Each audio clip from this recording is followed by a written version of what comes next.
আসসালামু আলাইকুম। সুপ্রিয় নবম শ্রেণীর শিক্ষার্থীরা, আমরা আজকে তোমাদের গণিত বইয়ের প্রকৃতি ও প্রযুক্তিতে বহুপদী রাশি নিয়ে আলোচনা শুরু করতে যাচ্ছি। আমরা এখানে পর্যায়ক্রমে বহুপদী রাশির গঠন প্রক্রিয়া, যোগ বিয়োগ গুণ ভাগ, এদেরকে উৎপাদকে বিশ্লেষণের পদ্ধতি, তারপর উৎপাদক উপপাদ্য, পূর্ণবর্গ রাশির উৎপাদক, ঘনরাশির যোগফল ও বিয়োগফলের উৎপাদক এবং আংশিক ভগ্নাংশ পরিবর্তনের বিভিন্ন পদ্ধতি সম্পর্কে আমরা শিখতে পারবো।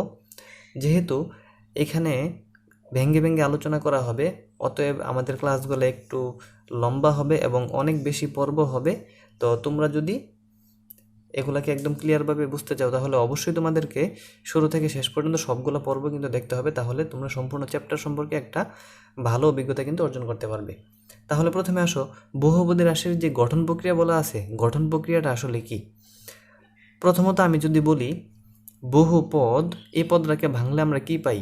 বহু মানে অনেক, পদী মানে পদ, অর্থাৎ অনেকগুলা পদ। অনেকগুলা পদ থাকলে তাকে বলা হবে বহুপদী। অনেকগুলা পদ থাকলে যদি তাকে বহুপদী বলা হয়, তাহলে আমি এখানে একটা পদ লিখতে পারি। আমি লিখলাম এখানে x+5, এটা কিন্তু একটা বহুপদী। এখন এখানে একটা প্রশ্ন হতে পারে, বহুপদী হতে হলে কয়টা পদ হইতে হবে? বহু মানে অনেক, অর্থাৎ আমরা বলতে পারি বহুপদীর নির্দিষ্ট কোনো সীমানা নেই। তুমি চাইলে 20টা লিখতে পারো, 30টা লিখতে পারো, অর্থাৎ যত পদে লিখো না কেন সবগুলোকে বলা হবে বহুপদী। কিন্তু এখানে আরেকটা বিষয় যেটা আমি বলতে চাচ্ছি সেটা হচ্ছে, যদি এক পদ থাকে, অর্থাৎ যদি শুধুমাত্র 5 থাকে, অথবা যদি শুধুমাত্র y থাকে, অথবা শুধু একটা পদ যদি থাকে, অথবা 2y থাকতে পারে, এই একটা পদকেও কিন্তু আমরা বহুপদী বলতে পারবো। তার কারণ হচ্ছে, আসলে বাস্তবে কোনো পদই কিন্তু একা নয়। যেমন আমি এখানে লিখলাম 2y, আমি যদি এখন এটার সাথে এখানে একটা y² দিয়ে দিই আর তার সহগটা যদি আমি 0 বসিয়ে দিই, তাহলে দেখো তো আনসার কিন্তু আমার 2y থাকতেছে। অর্থাৎ আমি চাইলে এক পদকে অনেকগুলা পদের রূপান্তরে প্রকাশ করতে পারি, কিন্তু সেখানে সহগের মান 0 হওয়ার কারণে তাদের সবগুলার মানে কিন্তু 0 হয়ে যাবে। এই কারণে সেগুলোকে আমরা লিখি না। অর্থাৎ এক পদকেও আমরা বহুপদী বলতে পারি, আবার অনেকগুলা পদকেও কিন্তু আমরা বহুপদী বলতে পারি। এবার বহুপদী গঠন হবে কিভাবে? বহুপদী গঠন হওয়ার জন্য আমাদেরকে অবশ্যই চলক চিনতে হবে, ধ্রুবক চিনতে হবে। আমি অধ্যায়ের আলোচনা শুরু করার আগে এটা একটু আলোচনা করে নেই। এই যে এখানে x তোমরা দেখতে পাচ্ছ, x y z, মূলত এগুলাকে আমরা চলক বলি, আর a b c এইগুলাকে আমরা ধ্রুবক বলি। অর্থাৎ ইংরেজি অ্যালফাবেটের শেষের দিকের যে ওয়ার্ডগুলো আছে সেগুলোকে আমরা চলক এবং প্রথম দিকেরগুলোকে আমরা ধ্রুবক বলি। সরাসরি এই সংজ্ঞাটা কিন্তু তোমাদের পুরাতন বইয়ের মধ্যে ছিল, কিন্তু তোমরা চলক এবং ধ্রুবক চিনতে হলে তোমরা অঙ্কের মধ্যে ঢুকে কিন্তু চিনতে হবে। অনেক সময় দেখা গেছে এ বি সিকে চলক হিসেবেও তোমরা ধরে নিতে পারো, অথবা এক্স ওয়াই জেডকেও কিন্তু ধ্রুবক হিসেবে তোমরা ধরে নিতে পারো। অর্থাৎ নর্মালি এটাকে তোমরা চলক হিসেবে চিনে রাখো, আর এগুলাকে তোমরা চিনে রাখো ধ্রুবক হিসাবে। অবস্থা অনুসারে সেটা পরিবর্তন হতে পারে, সেটা তোমরা আস্তে আস্তে সামনের দিকে গেলেই অনুধাবন করতে পারবে। এবার আসো আমরা প্রথম অভিজ্ঞতাতে আসি। এখানে আমাদেরকে বলা আছে প্রকৃতি ও প্রযুক্তিতে বহুপদী। এখানে একটা আলোচনা করা আছে, তোমরা এটা পড়ে নেবে, আমি সেটাতে না গেলাম। এখানে পড়বা বহুপদী রাশি, বীজগণিতিক রাশি, হ্যাঁ ঠিক আছে। হ্যাঁ, আমরা জেনে নেই বাস্তব সমস্যা থেকে কিভাবে বহুপদী রাশি গঠন করা যায়। আমরা এখান থেকে শুরু করি, কিভাবে বহুপদী রাশি গঠন করা যায় বাস্তব সমস্যা থেকে। এখানে একটা বাস্তব সমস্যার কথা বলা আছে। তোমরা মিনহাজের বাবা একজন কাঠমিস্ত্রিকে 3টে টেবিল তৈরির অর্ডার দিলেন। একটি মিনহাজের পড়ার টেবিল, একটি তাদের খাবার টেবিল, একটা মিনহাজের ছোট বোনের খেলনা রাখার জন্য। অর্থাৎ এখানে মোট 3টা টেবিল, একটা হচ্ছে পড়ার টেবিল, একটা হচ্ছে খাবার টেবিল, আরেকটা হচ্ছে তার ছোট বোনের খেলনা রাখার জন্য। কাঠমিস্ত্রি জিজ্ঞাসা করলেন, টেবিল 3টি কোন মাপের হবে? মিনহাজের বাবা টেবিলের মাপ সম্বন্ধে মিনহাজের মতামত জানতে চাইলেন। মিনহাজ নবম শ্রেণীর ছাত্র, আকার সম্বন্ধে তার কিছু ধারণা আছে। অর্থাৎ আমাদের মেন আলোচনা কিন্তু এখান থেকে শুরু হচ্ছে। সে তার কি ধারণা আছে এটা কিন্তু আমাদের অঙ্কের অংশ না। সে কাঠমিস্ত্রিকে কি হিসাব দিবে সেটাই হলো আমাদের এই বহুপদী রাশি গঠনের অংশ। সে কাঠমিস্ত্রিকে বলল তার ছোট বোনের টেবিলের দৈর্ঘ্য হবে প্রস্থের দ্বিগুণের চেয়ে 1 কম। আচ্ছা, এখানে একটু তোমরা খেয়াল করো, সে কি বলল? প্রস্থের দ্বিগুণের চেয়ে 1 কম। অর্থাৎ আমি যদি ধরি তার ছোট বোনের যে টেবিলটা আছে, তার ছোট বোনের টেবিলটাকে যদি আমি ধরি এখানে এক্স, তাহলে এটা হচ্ছে প্রস্থ। ছোট বোনের প্রস্থটাকে যদি আমরা এক্স কল্পনা করি, তাহলে প্রস্থের দ্বিগুণ মানে কি 2x, এর চেয়ে এক কম, দেখো তো প্রস্থের দ্বিগুণের চেয়ে এক কম। আচ্ছা, এরপর কি বললো, তার ছোট বোনের টেবিলের দৈর্ঘ্য হবে প্রস্থের দ্বিগুণের চেয়ে এক কম, তার নিজের টেবিলের দৈর্ঘ্য হবে প্রস্থের বর্গের চেয়ে এক বেশি। তো ভালো করে খেয়াল করো, আমরা একটু আগে প্রস্থকে ধরছিলাম কি এক্স, তাহলে প্রস্থের বর্গের চেয়ে যদি এক বেশি হয় তাহলে আমরা এটাকে কি লিখতে পারি, এক্স স্কোয়ার প্লাস ওয়ান, অর্থাৎ প্রস্থের বর্গের চেয়ে কত বেশি হইল, এক বেশি। আচ্ছা, এরপর আমাদের কি বলা আছে, খাবার টেবিলের দৈর্ঘ্য হবে প্রস্থের ঘন এর থেকে প্রস্থের দ্বিগুণ বাদ দিয়ে, প্রস্থের ঘন এর থেকে প্রস্থের দ্বিগুণ বাদ দিয়ে, প্রস্থের ঘন এর থেকে প্রস্থের দ্বিগুণ বাদ দিয়ে, প্রস্থের ঘন এর থেকে প্রস্থের দ্বিগুণ বাদ দিয়ে, মানে 2x বাদ দিয়ে এক একক বেশি প্লাস ওয়ান।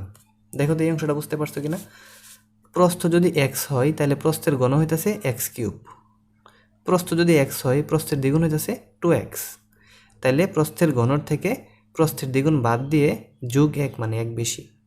আচ্ছা, এরপর বলছে তাহলে প্রতিটি টেবিলের প্রস্থ x হলে মিনহাজের ছোট বোনের টেবিলের দৈর্ঘ্য হচ্ছে 2x - 1, এটা আমরা প্রথমে বের করেছিলাম।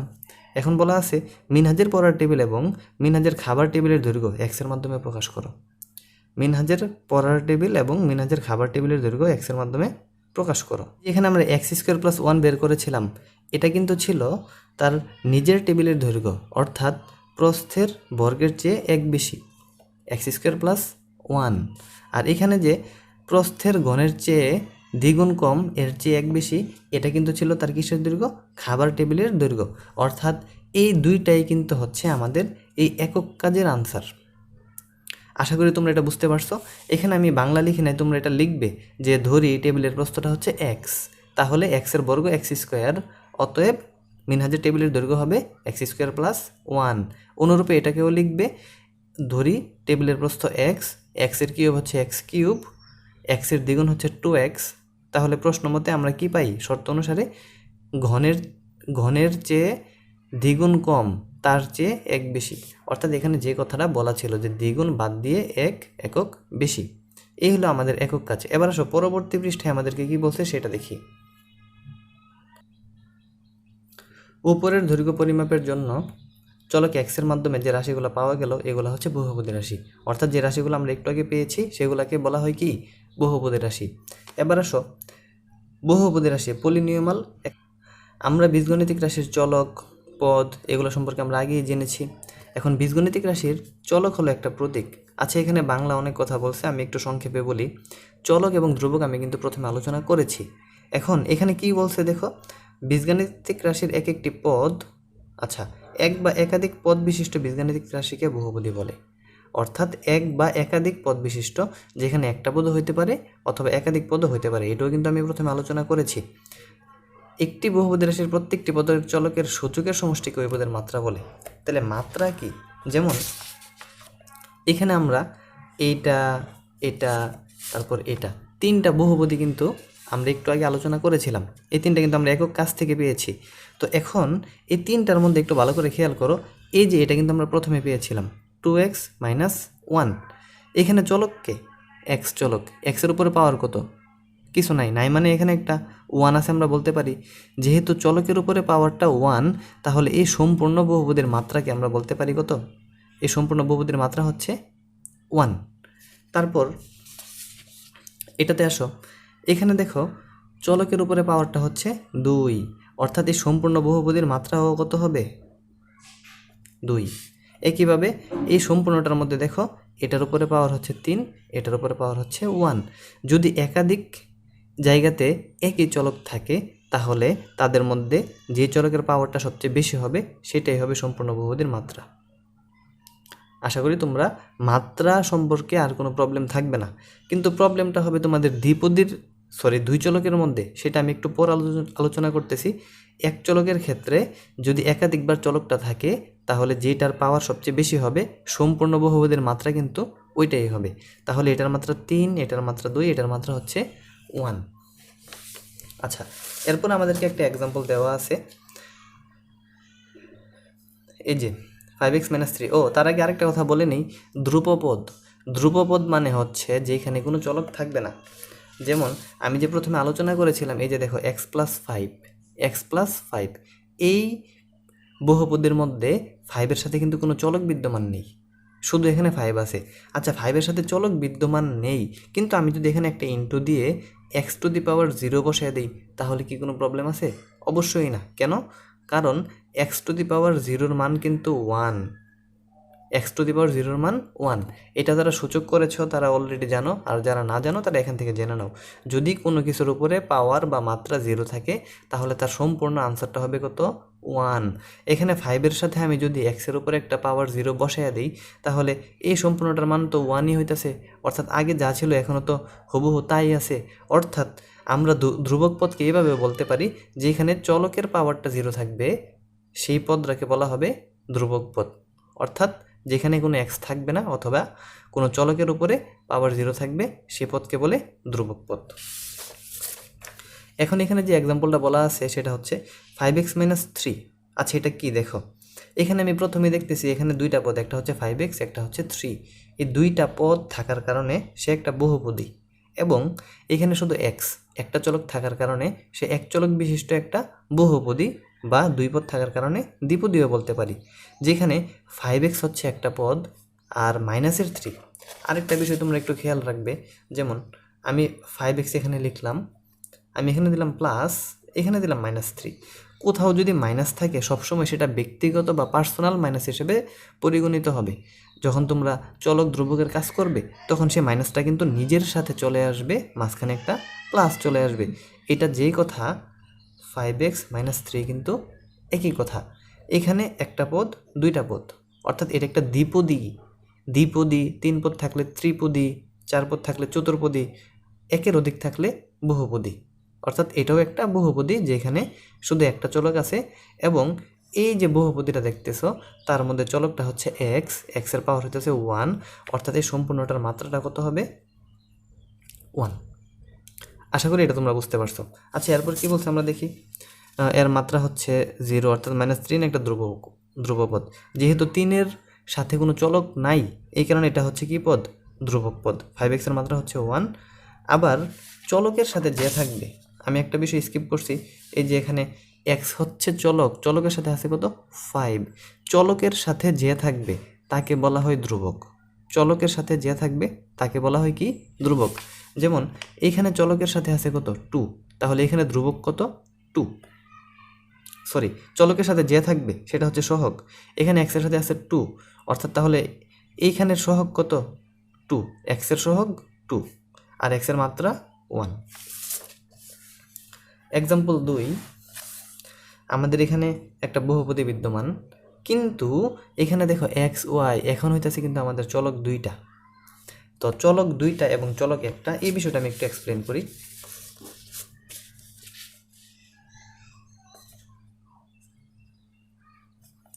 এটা একটা বহুপদী, 3 পদ থাকার কারণে তাকে কিন্তু ত্রিপদীও বলা যাবে। এখানে চলক কিন্তু দুইটা, একটা x, একটা হচ্ছে y। আচ্ছা, এখানে একটু তোমরা লক্ষ্য করো তো, এই জায়গাতে যখন আমরা মাত্রা শিখেছিলাম এক চলকের মধ্যে, তখন মাত্রা পড়ছিলাম আমরা কত? 3। কিন্তু এখানের মাত্রা তোমরা কিভাবে বলবে? যদি একাধিক চলক থাকে তাহলে চলকগুলোর মাত্রাকে কিন্তু যোগ করে ফেলতে হবে। x এর মাত্রা 1, y এর মাত্রা 1, এখানে x এর মাত্রা 1, এখানে y এর মাত্রা 1। এখানে খেয়াল করো, এই প্রথম পদে 1 আর 1-এর যোগফল হইতেছে 2। এখানে শুধু 1, এখানেও শুধু 1। যদি একাধিক পদের মধ্যে মাত্রার মানে তারতম্য থাকে, অর্থাৎ কম বেশি থাকে, তাহলে সবচেয়ে বেশি যেটা হবে সেটাই কিন্তু হবে সম্পূর্ণ বহুপদীর মাত্রা। অর্থাৎ এই সম্পূর্ণ বহুপদীর মাত্রাকে আমরা কত বলতে পারি? 2 বলতে পারি। আরেকটা বিষয় তোমরা খেয়াল রাখবে, প্রথম পদকে কিন্তু মুখ্য পদও আমরা বলতে পারি। ঠিক আছে, প্রথম পদকে আমরা মুখ্য পদও বলতে পারি। তাহলে এই সম্পূর্ণ বহুপদীর মাত্রা কত? 2। এটা একটা দ্বিমাত্রিক 2 চলক বিশিষ্ট বহুপদী সমীকরণ। এরপর এখানে বলা আছে 3টি পদ রয়েছে, একটি পদ এবং এর সহগ এক আছে, এটা আমরা আলোচনা করেছি। এবার আসো এক চলক বিশিষ্ট বহুপদী রাশি। এক চলক বিশিষ্ট বহুপদী রাশি এতক্ষণ আমরা আলোচনা করেছি, শুধু একটা চলক থাকবে x। আর বহুপদ মানে কি? বহুপদ মানে সেখানে একটা পদও থাকতে পারে, একাধিক পদও থাকতে পারে। শুধু 3, এটা একটা বহুপদী। 2x এটাও বহুপদী, -x² এটাও বহুপদী, এটাও বহুপদী, এটাও বহুপদী। কিন্তু এই যে দেখো, এখানে কোনো মাত্রা নাই, এখানে এক্সের মাত্রা কত 1, এটা হইতেছে একমাত্রিক বহুপদী। এটা এক্সের মাত্রা কত 2, এটা হচ্ছে কি দ্বিমাত্রিক বহুপদী। এখানে এক্সের মাত্রা হচ্ছে 4, এটা হচ্ছে একটা 4 মাত্রিক বহুপদী, এক্স চলক বিশিষ্ট বহুপদী। এই সম্পূর্ণ পদের মাত্রা হবে 1, কারণ এখানে এক্সের চলক আছে কত 1। এই সম্পূর্ণটার মাত্রা হবে 4, কারণ এখানে এক্সের সহগ কত 4। আচ্ছা, এই যে বহুপদীগুলো তোমরা পড়তেছো, এটার একটা সাধারণ আকার নিয়ে এখানে আলোচনা করা আছে। এটা আমি একটু সহজভাবে আগে এক্সপ্লেন করি।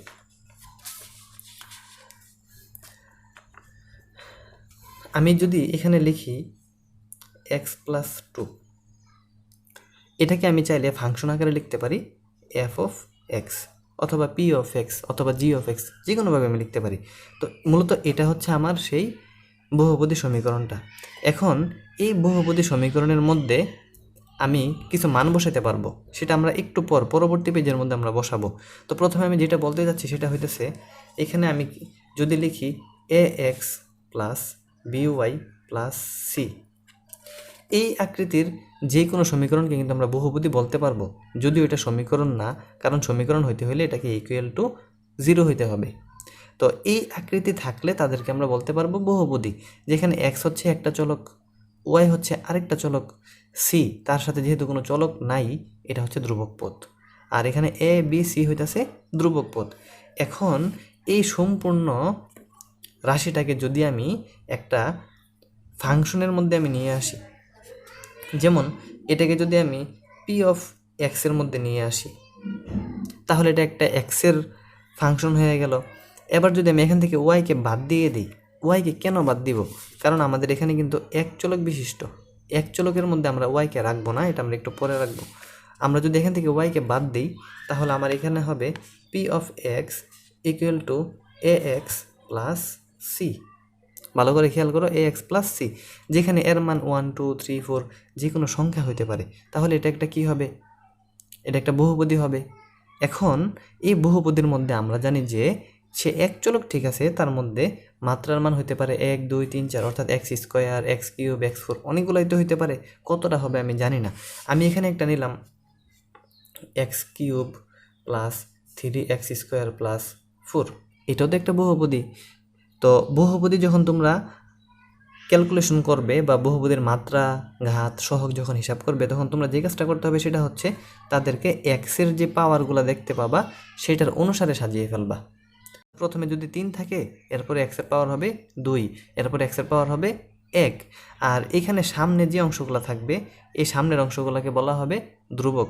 এখানে কিছু নাই, অর্থাৎ এটার ধ্রুবক কত 1, এখানে হবে কত 1। এবার এটাকে যদি আমি সমীকরণে রূপান্তর করতে যাই, তাহলে এটা কীরূপ হবে দেখো, p(x), প্রথমে এক্সের মান হবে সবচেয়ে বেশি। এখন সবচেয়ে বেশি কত? এটা হইতে পারে 2, হইতে পারে 4, কত হবে আমরা জানি না। আমাদের প্রশ্নে যত থাকবে আমরা কিন্তু এক্সের মান ততই বসাবো। তো আমি ধরলাম এক্সের সর্বোচ্চ মান হইতেছে n, এক্সের সর্বোচ্চ মান n। এর পরের পদে অবশ্যই এক্সের মানটা সর্বোচ্চ মানের চেয়ে 1 কম হইতে হবে, এই যে এটার মতো। এখানে 3-এর পরে কত হয়েছে 2, 3-এর পরে 2, 1 কমছে। এখানেও ঠিক সেম, যদি n থাকে n-এর পরে 1 কমবে। এরপরের যে পদ, এরপরের পদের মধ্যে এই যে n ছিল, এখানে যদি 1 কমে, এখানে কমবে 2, অর্থাৎ n-2। এভাবে চলতে থাকবে, এভাবে চলতে চলতে চলতে চলতে যখন পদটা শেষ হয়ে যাবে, তখন এক্সের কোনো পাওয়ার থাকবে না, অর্থাৎ এক্সের উপর হয়ে যাবে n-এর চেয়ে 2 কমবে, n-এর চেয়ে 3 কমবে, কমতে কমতে কমতে কমতে n-এর চেয়ে n-ই কমে যাবে, অর্থাৎ এটা x টু দি পাওয়ার কত হয়ে যাবে? 0 হয়ে যাবে। আমি শুধু চলকগুলোকে আগে লিখে ফেললাম। আবার বলি, দেখো, এক্সের উপর প্রথমে থাকবে সর্বোচ্চ পাওয়ার, এরপরে 1 কমবে, এরপরে 2 কমবে, এরপরে 3 4 5 6 কমতে কমতে n কমে যাবে, অর্থাৎ n-n হয়ে যাবে। এবার এই চলকগুলোর সামনে তো ধ্রুবক বসাইতে হবে, ধ্রুবক। এখন ধ্রুবক আমরা কীভাবে বসাবো? তোমরা যদি সরাসরি কিন্তু এটা ফলো করো, তাহলে কিন্তু তোমাদের একটু কঠিন মনে হইতে পারে। তো আমি এটাকে একটু ক্লিয়ার করে দিই। এখানে যে ধ্রুবক তোমরা বসাইবা, সেটা আমি বসাইলাম প্রথমে এ আমি বসাইলাম। এখন এর সাথে আমি কত দিব? দেখো, এখানে কিন্তু পাওয়ার n ধরার কারণে এখানেও কিন্তু কত ধরা আছে? n ধরা আছে। আমি যদি এখানে n বসাইয়া দিই, এর পরের পদে n-এর চেয়ে 1 কম হবে, n-এর চেয়ে এক কম হবে। মূলত এনের চেয়ে এক কম বলতে আসলে এই এক্সের সাথে যে সংখ্যাটা থাকবে আমরা সেটাকে নির্দেশ করতেছি। এরপরে এনের সাথে কত কমবে?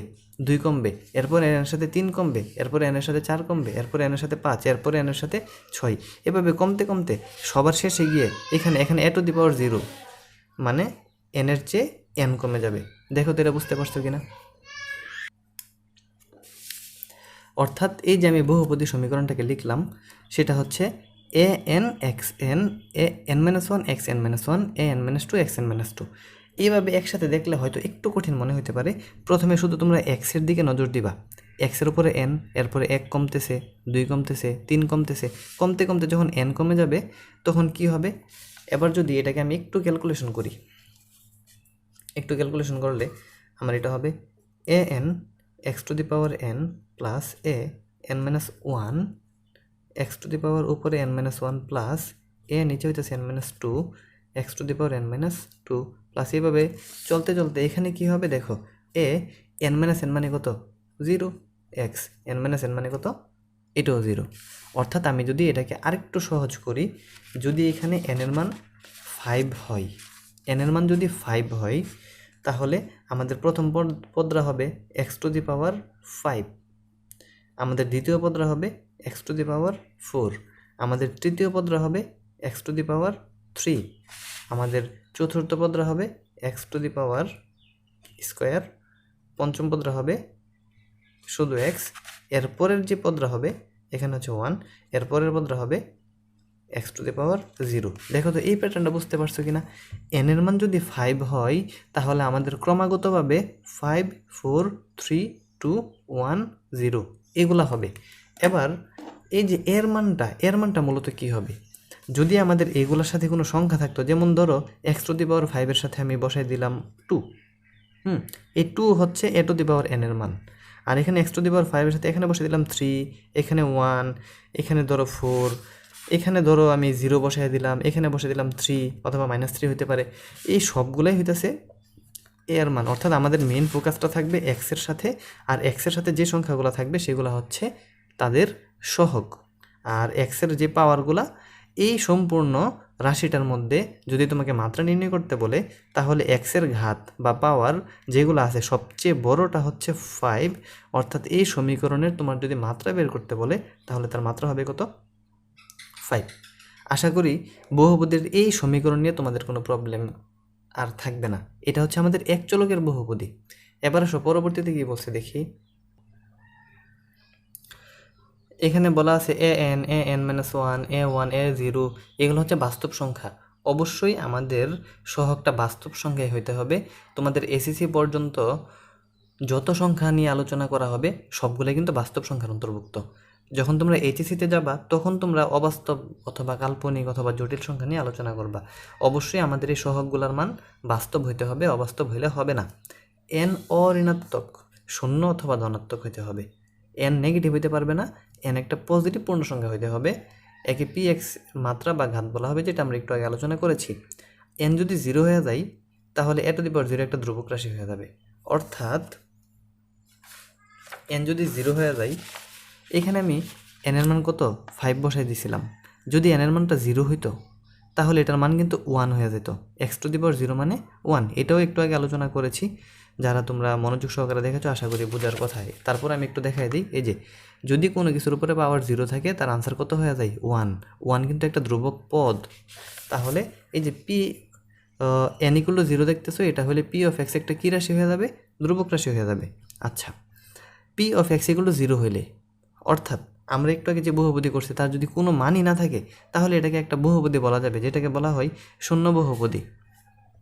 আচ্ছা, তারপরে এটা একটা পদ এ আর এক্স আর এটা পদ, এটা আর এন এর পরিবর্তে এখানে আর বসাই দিচ্ছে। যাই হোক, এখানে এ n x to the power N, অর্থাৎ প্রথম যে পদটা ছিল আমাদের, আমরা প্রথমে এখানে যে পদটাকে লিখছিলাম এই যে এ n x n, a n x N, এই পদটাকে বলে মুখ্য পদ।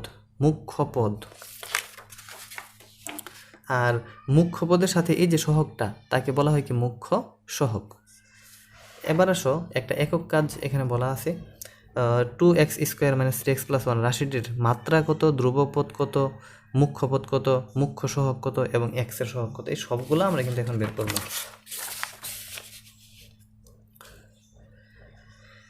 এখানে P of x equal to 2x square minus 3x plus 1, এটা ভালো করে খেয়াল করো। এখানে এক চলকের একটা বহুপদী রাশি, এই বহুপদী রাশির মধ্যে সবচেয়ে বেশি পাওয়ার আছে কোথায়, x2, এখানে আছে x1। যেহেতু এখানে x2 সবচেয়ে বেশি পাওয়ার আছে, প্রথম যে পদটা থাকবে তাকে বলে মুখ্য। আমি জাস্ট মুখ্য লিখলাম। এখন তোমাকে বলা হবে যে মুখ্য পদ কত, মুখ্য পদ যদি বলে তাহলে হবে 2x স্কোয়ার, অর্থাৎ মুখ্য পদ হবে 2x স্কোয়ার। এরপরে বলা আছে ধ্রুবপদ কত। আমরা জানি যে ধ্রুবপদ হচ্ছে যেখানে কোনো চলক নাই, এখানে x চলক আছে, এখানে x এটা তো চলক আছে, এখানে কোনো চলক নাই, অর্থাৎ এটাই হচ্ছে আমাদের ধ্রুবক পদ 1। অথবা আমি চাইলে এটাকে এইভাবে লিখতে পারি, x⁻0 কিন্তু বসাই দিতে পারি। x⁻0 যে কথা 1 কিন্তু একই কথা। আচ্ছা, আমরা মুখ্য পদ পেয়ে গেলাম, ধ্রুবপদ পেয়ে গেলাম। এরপরে বলা আছে মুখ্য সহগ। মুখ্য সহগ মানে হচ্ছে মুখ্য পদের চলকের সাথে যা আছে তা। এখানে মুখ্য পদের চলক হইতেছে x স্কোয়ার, x স্কোয়ারের সাথে আছে কত 2, তাহলে মুখ্য সহগ, মুখ্য সহগ এটা হবে কত 2। এরপরে কি বলছে, এবং x এর সহগ কত, এই দেখো x এর সহগ, এখানে x আছে কোথায়, এই যে এটা মাইনাসের 3x। আমি যদি এটাকে একটু আলাদা করি, মাইনাসের 3x, তাহলে xকে বাদ দিলে অবশিষ্ট থাকতেছে কে, মাইনাসের 3। অর্থাৎ আমরা বলতে পারি x এর যে সহগটা আছে, x এর সহগটা আমাদের কত হবে, মাইনাসের 3। আচ্ছা, আশা করি একক কাজ প্রথমটা নিয়ে তোমাদের আর কোনো প্রবলেম